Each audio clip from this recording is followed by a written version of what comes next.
നെയ്യാറ്റിൻകര ഗോപൻ സ്വാമിയുടെ സമാധി സംബന്ധിച്ച വിവാദത്തിൽ കുടുംബത്തിന്റെ മൊഴി പോലീസ് വീണ്ടും രേഖപ്പെടുത്തുമെന്നാണ് അറിയാൻ കഴിയുന്നത്. മൊഴികളിൽ അവ്യക്തത നിലനിൽക്കുന്ന സാഹചര്യത്തിലാണ് ഈ നീക്കം. ശാസ്ത്രീയ പരിശോധനാ ഫലങ്ങളുടെ കൂടി അടിസ്ഥാനത്തിലായിരിക്കും തുടർ നീക്കങ്ങൾ. പ്രജിത്ത് മോഹനൻ ചേരുന്നു. പ്രജിത്ത്, കൂടുതൽ വിവരങ്ങൾ.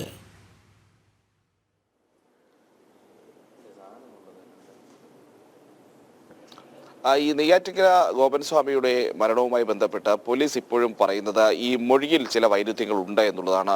കുടുംബത്തിലെ അംഗങ്ങൾ നൽകിയിട്ടുള്ള മൊഴികളിൽ ചില വൈരുദ്ധ്യങ്ങൾ നിലനിൽക്കുന്നു എന്നുള്ളതാണ്. പക്ഷേ നമുക്ക് കഴിഞ്ഞ ദിവസങ്ങളിൽ നടന്ന സംഭവവികാസങ്ങൾ വെച്ചറിയാം. കുടുംബം സമാധിയുമായി ബന്ധപ്പെട്ട് പറഞ്ഞ കാര്യങ്ങൾ ഏകദേശം ശരിയാണെന്നുള്ളത് പോലീസിന്റെ പ്രാഥമികമായ പരിശോധനയിൽ തന്നെ തെളിഞ്ഞിരുന്നു. പ്രത്യേകിച്ച് മൃതദേഹം ഇരുന്ന രീതി, മൃതദേഹം സംസ്കരിച്ച അല്ലെങ്കിൽ സമാധിയിരുത്തിയ രീതി തുടങ്ങിയിട്ടുള്ള കാര്യങ്ങളൊക്കെ കുടുംബം പറയുന്നത് ശരിയാണെന്ന് വ്യക്തമായതാണ്. അതോടൊപ്പം തന്നെ പ്രാഥമിക പോസ്റ്റ്മോർട്ടം റിപ്പോർട്ടിൽ പ്രത്യേകിച്ച് സംശയാസ്പദമായ കാര്യങ്ങളൊന്നുമില്ല എന്നുള്ളതും വ്യക്തമായിട്ടുണ്ട്. ഈ സാഹചര്യത്തിലാണ് കുടുംബത്തിന് ഗോപൻ സ്വാമിയുടെ ഭൗതികദേഹം വിട്ടു നൽകുന്നതും പിന്നീട് ആഘോഷപൂർവ്വം മതാചാരപ്രകാരം വിശ്വാസ പാരമ്പര്യങ്ങൾക്കനുസരിച്ച് ആചാര്യന്മാരുടെയൊക്കെ നേതൃത്വത്തിൽ മഹാസമാധി ഇരുത്തുന്ന സാഹചര്യത്തിലേക്ക് പോയതും.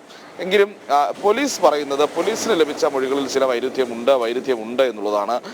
അത് ആവർത്തിച്ച് പോലീസ് ആ നിലപാട് സ്വീകരിക്കുകയും ചെയ്യുന്നു. എന്തായാലും അന്വേഷണം തുടരട്ടെ എന്നുള്ളതാണ് ഹൈന്ദവ സംഘടനകളുടെയും ആചാര്യന്മാരുടെയും ഒക്കെ നിലപാട്. കുടുംബവും അതിന് സഹകരിക്കാമെന്നുള്ള നിലപാട് സ്വീകരിക്കുന്നു. ഇതിന്റെ ഭാഗമായിട്ടാണ് വീണ്ടും കുടുംബത്തിന്റെ മൊഴി രേഖപ്പെടുത്താനുള്ള ഒരു നീക്കത്തിലേക്ക് നെയ്യാറ്റിൻകര പോലീസ് പോകുന്നത്.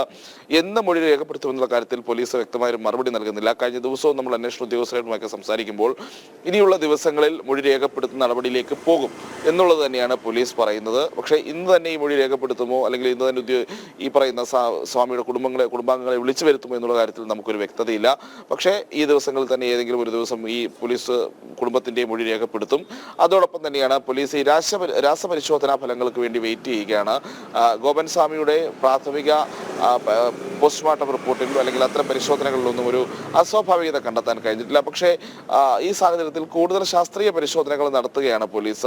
ആന്തരിക അവയവങ്ങളുടെ രാസപരിശോധന, ഹിസ്റ്റോളജിക്കൽ ടെസ്റ്റ് തുടങ്ങിയിട്ടുള്ള കാര്യങ്ങൾ അത് പൂർത്തിയാക്കുന്ന മുറയ്ക്ക്, അതിന്റെ ഫലം ലഭിക്കുന്ന മുറയ്ക്ക് മാത്രമായിരിക്കും ഈ സമാധി സംബന്ധിച്ച അദ്ദേഹത്തിന്റെ മരണം സംബന്ധിച്ച ദുരൂഹതകൾക്ക് ഒരു അവസാനം വരിക.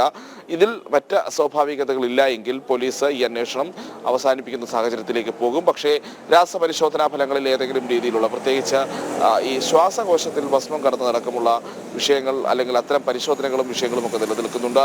അതിൽ ഏതെങ്കിലും തരത്തിലുള്ള സ്വാഭാവികത ഉണ്ടാകുന്ന രീതിയിൽ സംശയിക്കുന്ന രീതിയിലേക്ക് ഈ റിപ്പോർട്ട് വന്നാൽ മാത്രമേ കൂടുതൽ അന്വേഷണത്തിലേക്ക് അല്ലെങ്കിൽ കുടുംബത്തിനെതിരായ ഒരു അന്വേഷണത്തിലേക്കൊക്കെ പോലീസ് കടക്കൂ. അത്തരം സംഭവങ്ങളില്ല എന്ന് വന്നാൽ അന്വേഷണം അവിടെ വെച്ച് അവസാനിപ്പിക്കേണ്ട ഒരു സാഹചര്യത്തിലേക്ക്, പ്രത്യേകിച്ച് സ്വാഭാവികമായ ഒരു സമാധിയാണെന്നുള്ള കാര്യം അംഗീകരിക്കേണ്ട രീതിയിലേക്ക് പോലീസ് പോകും. എന്തായാലും നിയമത്തിന്റെ വഴിക്ക്, അന്വേഷണത്തിന്റെ വഴിക്ക് എന്നുള്ളതാണ് ഹൈന്ദവ സംഘടനകളടക്കം സ്വീകരിക്കുന്ന നിലപാട്. അതുകൊണ്ട് തന്നെ അന്വേഷണം നടക്കട്ടെ എന്നും അവർ പറയുന്നു. അതിൽ കണ്ടെത്തുന്ന കാര്യങ്ങൾക്കനുസരിച്ച് കൂടുതൽ നടപടികൾ സ്വീകരിക്കാം എന്നുള്ളതുമാണ് നിലപാട്.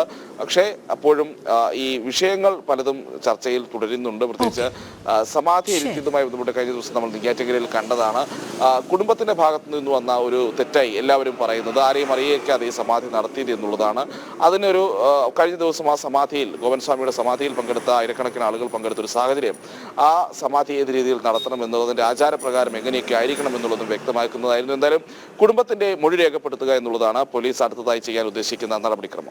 ശരി, പ്രജിത്താണ് വിവരങ്ങൾ നൽകിയത്.